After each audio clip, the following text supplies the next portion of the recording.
আলোচনাটা গত কয়েকদিন ধরেই চলছিল আইপিএলে মুস্তাফিজ খেলতে পারবেন কি পারবেন না তা নিয়েই।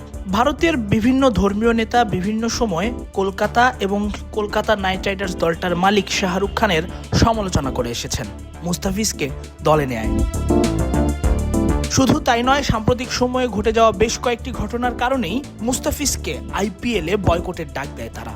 শুধু তাই নয়, মুস্তাফিজ যদি আইপিএল খেলেন তবে মাঠে ঢুকে ভাঙচুরের হুমকিও দেয়। এমন পরিস্থিতিতে বিসিসিআই একবার জানিয়েছিল যে মুস্তাফিজের আইপিএল খেলতে বাধা নেই, কিন্তু একদিন পেরোতে না পেরোতেই তারা যেন ভোল পাল্টে ফেলেছে। সকাল সকাল খবর বেরোয় কলকাতা নাইট রাইডার্সের স্কোয়াড থেকে মুস্তাফিজকে ছেড়ে দিতে দলটিকে নির্দেশনা দিয়েছে বিসিসিআই। তার ঠিক কিছুক্ষণ পরই কলকাতা নাইট রাইডার্সও অফিসিয়াল বিবৃতির মাধ্যমে জানায় বিসিসিআই এমন নির্দেশনার কথা। এরপর তো তারা স্কোয়াড থেকে মুস্তাফিজকে বাদই দিয়ে দেয়, আর মুস্তাফিজকে বাদ দিয়ে তারা যথাযথ সময়ের মধ্যে একজন রিপ্লেসমেন্ট খোঁজার কথাও জানায়। 4 গুণ শক্তিশালী এনজাইম ও অধিক ফেনা সমৃদ্ধ অরিক সিলভার ওয়াশ মাত্র 70 টাকায়।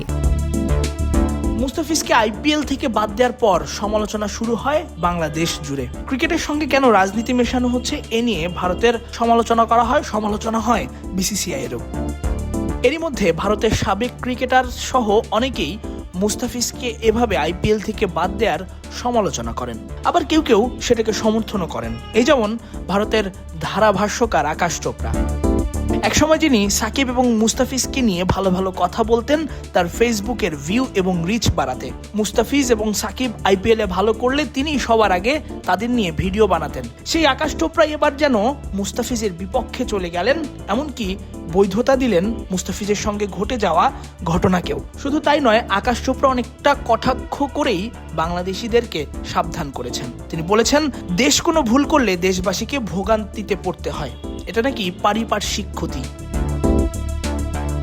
ভারত যে শক্তি প্রদর্শন করেছে মুস্তাফিজকে আইপিএল থেকে বাদ দেয় সেটাও উল্লেখ করেছেন আকাশ চোপড়া।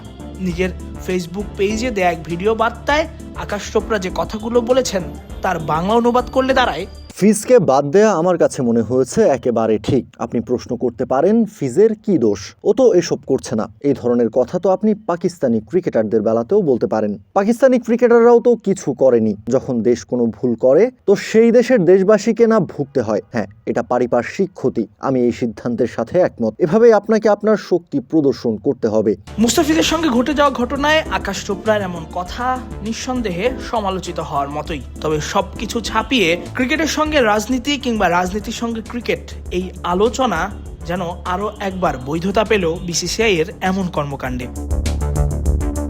তাসফিক পলক, ক্রিক ফ্রেন্জি।